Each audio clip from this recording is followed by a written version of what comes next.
Muitas pessoas que me procuram aqui nesse consultório, elas têm trazido uma queixa típica da contemporaneidade e de um tipo de sociedade que é a sociedade dos indivíduos, onde tudo se prepara para que esse indivíduo se realize em vários campos da vida. Quero me concentrar aqui no campo do sabor, do gosto pela vida.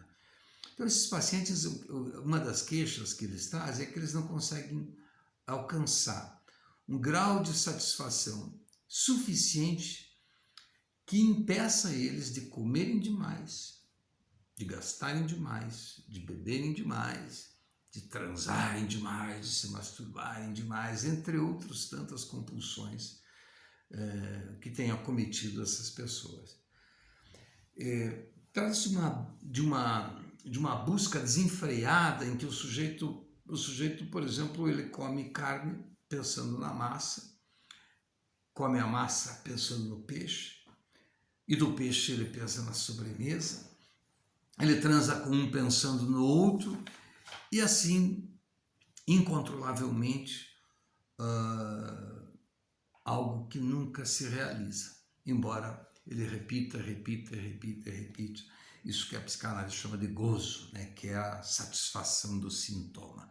Bem, mas nós podemos pensar este gozo, uma coisa é você beber, outra coisa é você nunca conseguir se satisfazer com a bebida e precisar beber mais, até embriaguez.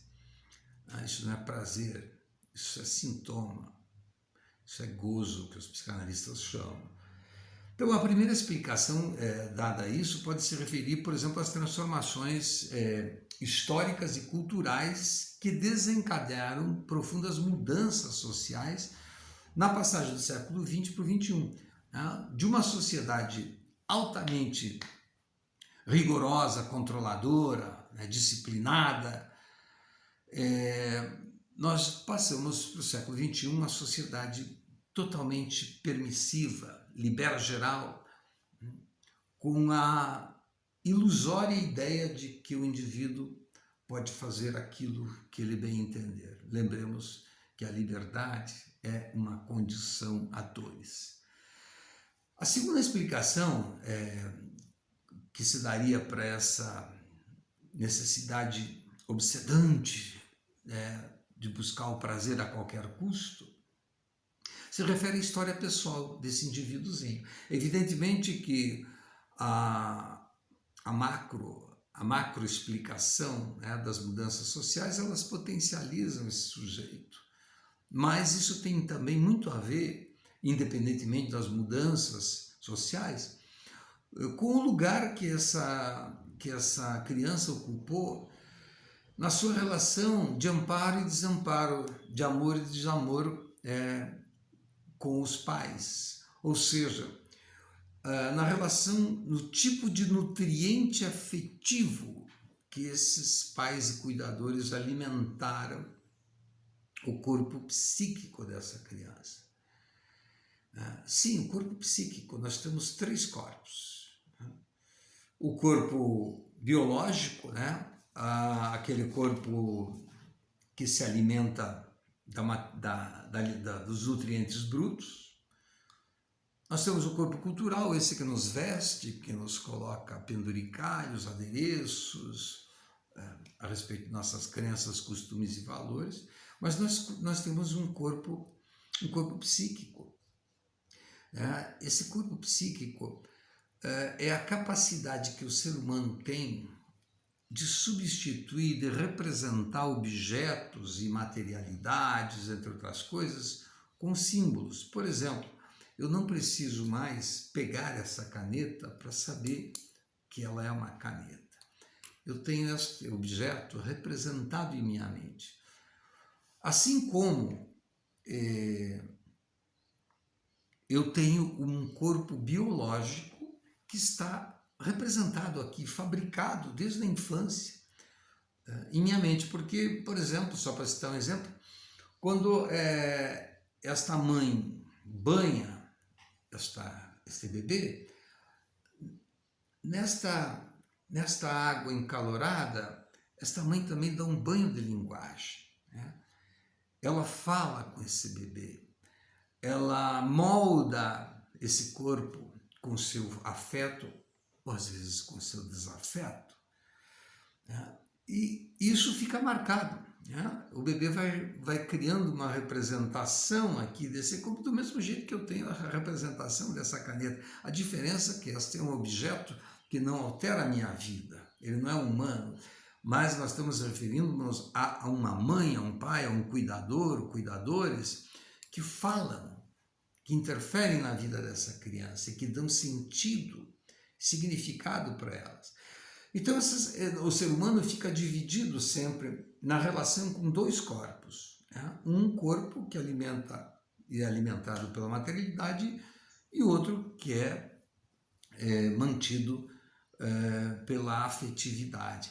É claro que na sociedade de consumo, ela estimula, numa sociedade hedonista de consumo, uma sociedade narcisista, né, o sujeito se relaciona com o mundo como se o mundo fosse um supermercado, repleto de prateleiras e de objetos que venham nutrir a sua satisfação.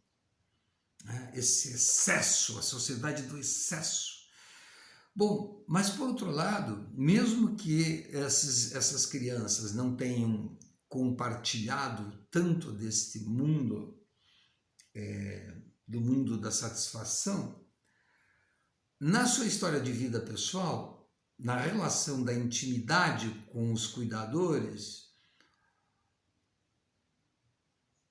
esses nossos furos, os buracos que temos no nosso corpo, entre outros buracos e protuberâncias, eles são preenchidos, né? Eles são preenchidos, eles são completados, eles são diminuídos, aumentados, com palavras, com afetos, com cuidados, com carinhos, ou com a aspereza, com a rejeição, com o amargor.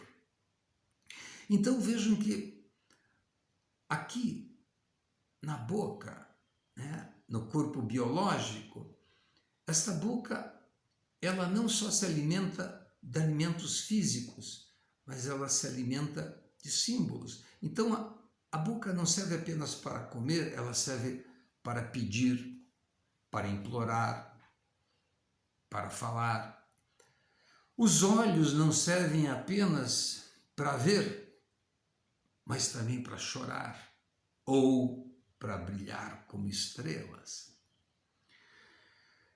Então esse corpo mental, ele se alimenta de sentido, de significados.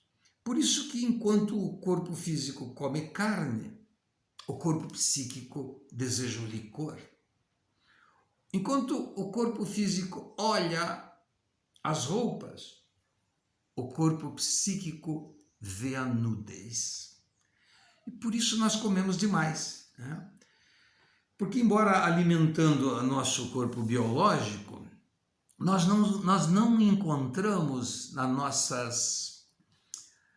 no nosso paladar e nas nossas pupilas gustativas, não só papilas gustativas, nós não encontramos o gosto pela vida. E essas pessoas sofrem, né? Sofrem pela insaciabilidade, ou porque tiveram demais, ou porque buscam na vida aquilo que lhes falta.